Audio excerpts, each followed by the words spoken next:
Welcome to my channel. तो इस video में हम लोग डिस्कस करेंगे आरपीएफ एसआई का फर्स्ट एज का कट ऑफ कितना जा सकता है और थोड़ा सा एनालिसिस भी करेंगे ये जो डाटा है इसके हिसाब से। तो मैंने जो डाटा कलेक्ट किया है वो रैंक मित्रा से, आपको दिख रहा होगा 57,270 मेल कैंडिडेट का डाटा है और आपका लगभग 9,397 लगभग फीमेल का डाटा है। तो मैं पहले आपको बता दूं कि फर्स्ट स्टेज का एग्जाम दिसंबर में हो चुका है। तो सेकेंड स्टेज में आपका फिजिकल एफिशिएंसी टेस्ट है और फिजिकल मेजरमेंट टेस्ट है, उसके बाद आपका डीवी है। तो आप देख सकते हैं मैंने यहाँ ये नोटिफिकेशन से कट आउट निकाला है। तो यहाँ पर आपको दिख ही रहा होगा कि 10 टाइम्स कैंडिडेट को फिजिकल एफिशिएंसी टेस्ट मतलब पीईटी में बुलाया जाएगा। तो हम लोग देख लेते हैं कितना वैकेंसीज है। तो आपको पता ही है कि लगभग आपका मेल में टोटल 384 वैकेंसीज है, उसमें से यूआर का 157 है, एससी का 57 है, एसटी का 28 है, ओबीसी का 104 है, ईडब्ल्यूएस का 38 है। ऐसे करके फीमेल में भी 28 वैकेंसी है, यूआर का, एससी का 10 है, एसटी का 5 है, ओबीसी का 18 है, ईडब्ल्यूएस का 7 है और टोटल 68 है। और एक सर्विसमैन में टोटल 10% रिजर्वेशन है, तो 45 वैकेंसी है। तो अगर 10 गुना कैंडिडेट को फिजिकल एफिशिएंसी टेस्ट के लिए बुलाया जाएगा तो मैंने यहाँ पर लिख दिया है, आप देख सकते हैं यूआर में लगभग 1570 मतलब 1570 कैंडिडेट को बुलाया जा सकता है, ओबीसी में 1040, ऐसा करके एससी में 570, एसटी में 280, ईडब्ल्यूएस में 380। तो टोटल 3840 कैंडिडेट को बुलाया जा सकता है। और फीमेल में भी 10 गुना कैंडिडेट को अगर बुलाया जाएगा तो टोटल 680, उसमें यूआर में 280, ओबीसी में 180, एससी में 100, फिर एसटी में 50, ईडब्ल्यूएस में 70, ऐसे करके बुलाया जा सकता है। यहाँ पर मैंने लिख दिया है, मैंने जो डाटा कलेक्ट किया है उसमें 57,270 डाटा है मेल का और फीमेल का 9,397 डाटा है। मैं आपको सीट बना के दिखाता हूँ। मैंने एक सीट बना लिया है, आप देख सकते हैं फीमेल का है, ठीक है। यहाँ पर मैंने आपका जो नॉर्मलाइज मार्क्स है उसको मैं डिक्रीजिंग ऑर्डर में मतलब बड़ा से छोटा करके मैंने सजा लिया है, ठीक है। यहाँ पर लगभग आपको देख सकते हैं, यहाँ पर लगभग आपका 9,000 का आसपास डाटा है। ऐसे करके मैंने आपका मेल का भी निकाल लिया है। मेल में भी आप देख सकते हैं लगभग आपका 57,000 का आसपास डाटा है। आप देख सकते हैं यहाँ पर 57,000 का आसपास डाटा है और मैंने यहाँ पर भी नॉर्मलाइज को डिक्रीजिंग ऑर्डर में सजा करके लिख दिया है। अब क्या करेंगे, आप देख सकते हैं यूआर में लगभग 1570 कैंडिडेट पास हो सकता है। तो हम लोग क्या करेंगे, टॉप 1570 कैंडिडेट को ले लेंगे और देखेंगे कट ऑफ कितना गिर रहा है। मैं आपको दिखाता हूँ। तो यहाँ से मैं क्या करता हूँ, यहाँ से लगभग मैं 1570 डाटा को ले लेता हूँ।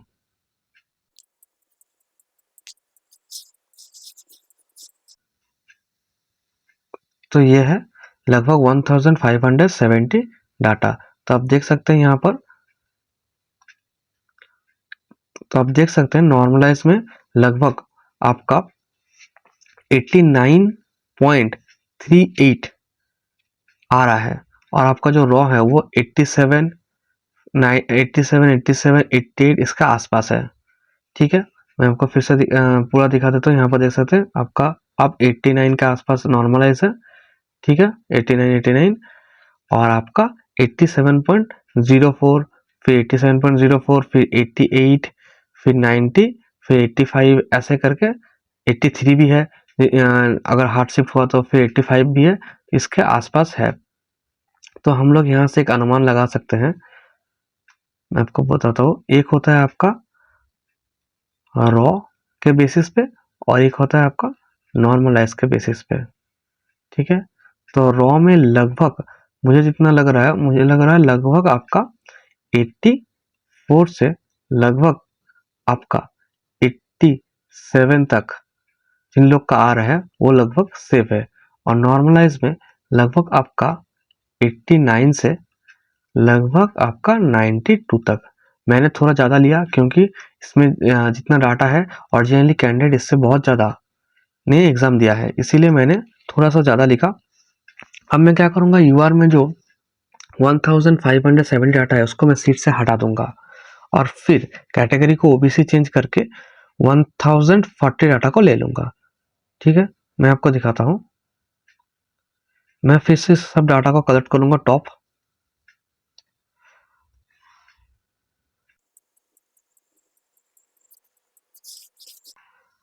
ये मैंने 1570 डाटा को सिलेक्ट कर लिया।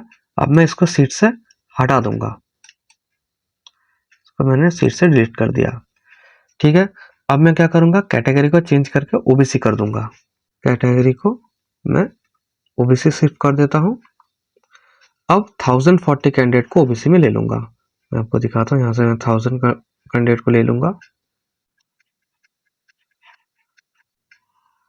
यह आपका 1040 कैंडिडेट है। ठीक है, अब यहाँ पर देख सकते हैं 1040, तो ये है 1040 कैंडिडेट।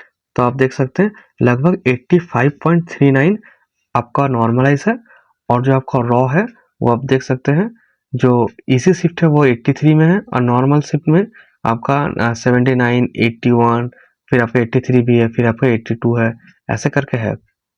तो यहाँ से हम लोग लिख सकते हैं लगभग आपका 81 से लगभग आपका 83 का बीच जिन लोग का नंबर है वो सेफ है, और लगभग यहाँ पर 85 से लगभग आपका 88 तक जो नॉर्मलाइज आ रहा है उन लोग लगभग सेफ है इस डाटा के अनुसार। मैंने थोड़ा सा ज़्यादा लिखा है क्योंकि मैंने फिर से बता देता हूँ, डाटा बहुत कम है और जनरली इससे बहुत ज़्यादा कैंडिडेट ने अप्लाई किया है, और जब डाटा बढ़ेगा तो नॉर्मलाइज में इफेक्ट भी पड़ेगा। यहाँ पर जैसे नॉर्मलाइज हुआ है शायद वहाँ पर नॉर्मलाइज ऐसा ना हो। इसके बाद मैं क्या करूँगा, ओबीसी को चेंज करके एससी कर लूंगा और 570 एससी को ले लूंगा।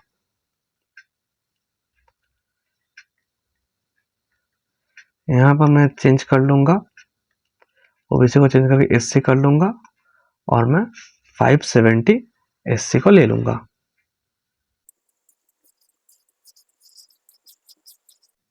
ये 570 एससी है, आप देख सकते हैं यहाँ पर 570 लिखा रहा है।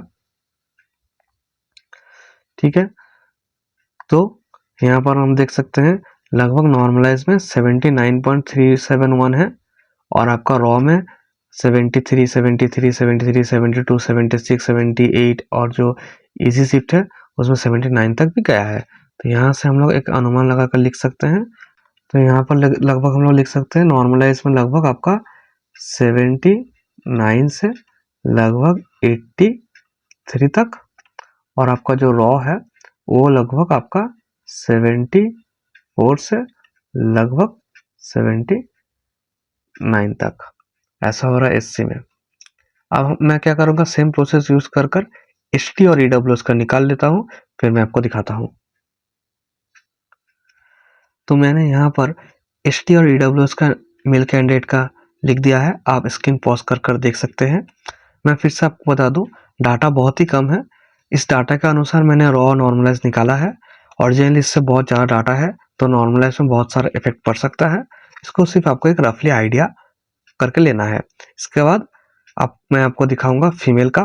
फीमेल में लगभग 280 हम लोग पकड़े हैं यूआर का, क्योंकि 28 वैकेंसी है। अगर 10 गुना कैंडिडेट को टायर 1 में बुलाया जाएगा तो 280 होगा। तो अब हम लोग फीमेल में निकालेंगे। टॉप 280 कैंडिडेट को मैं पहले यूआर में ले लेता हूँ। फीमेल में लगभग 9397 डाटा है, मैं आपको दिखाता हूँ। ये फीमेल में आप देख लीजिए, मैं यहाँ से लगभग आपका 280 कैंडिडेट को मैं सेलेक्ट करता हूँ। यहाँ पर यहाँ से अगर 280 कैंडिडेट को मैंने सेलेक्ट किया तो लगभग यहाँ पर आ रहा है, आप देख सकते हैं। तो यहाँ पर आप देख सकते हैं जो आपका नॉर्मलाइज नंबर है वो है आपका 84.749, मतलब 85 के आसपास, और आपका जो रॉ है वो देख सकते हैं आपका 84 है, साथ ही इजी शिफ्ट है, 78 है, 83 है, 77 है, 78 है, 79 है, इसके आसपास है। तो यहाँ से लगभग हम लोग लिख सकते हैं, एक होगा आपका यहाँ पर भी रॉ और एक होगा आपका नॉर्मलाइज्ड। फिर रॉ में लगभग आपका हो रहा है 80 से लगभग आपका 84 में, और यहाँ पर लगभग आपका 84 से लगभग 86 यूआर में। अब मैं यूआर का 280 कैंडिडेट को हटा दूंगा और कैटेगरी को चेंज करके 180 टॉप ओबीसी को मैं ले लूंगा।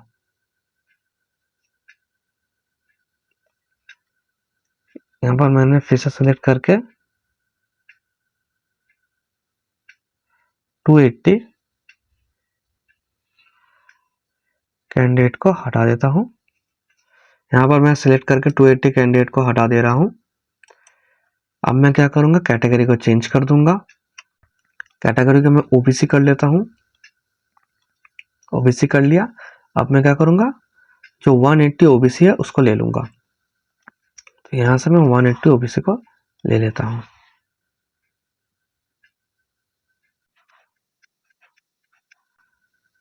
है 180 ओबीसी। तो आप देख सकते हैं यहाँ पर लगभग नॉर्मलाइज में आपका 79.31 है और आपका रॉ में 73, 73, 77, 75, 73 ऐसा करके नंबर है। तो यहाँ से हम लोग लिख सकते हैं लगभग ये आपका है लगभग 79 से लगभग 82 के बीच, और यहाँ पर लगभग हम लिख सकते हैं 75 से लगभग यहाँ पर 78 के बीच। ठीक है, इसके बाद मैं ओबीसी को चेंज करके एससी कर दूंगा। यहाँ पर मैं कैटेगरी को ओबीसी चेंज करके एससी कर देता हूँ और 100 एससी को ले लेता हूँ।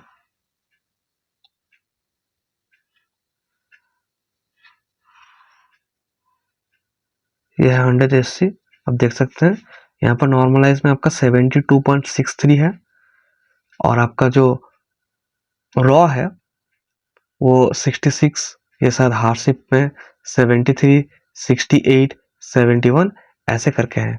तो यहाँ से हम लोग लगभग लिख सकते हैं आपका 73 से लगभग आपका 76 तक नॉर्मलाइज में, और आपका रॉ में लगभग हम लोग लिख सकते हैं 69 से 73 का बीच। तो ऐसे करके मैं एसटी और डीडब्ल्यूएस का निकाल लेता हूँ, फिर मैं आपको दिखाता हूँ। तो यहाँ पर मैंने फीमेल का एसटी और डीडब्ल्यूएस का निकाल दिया है।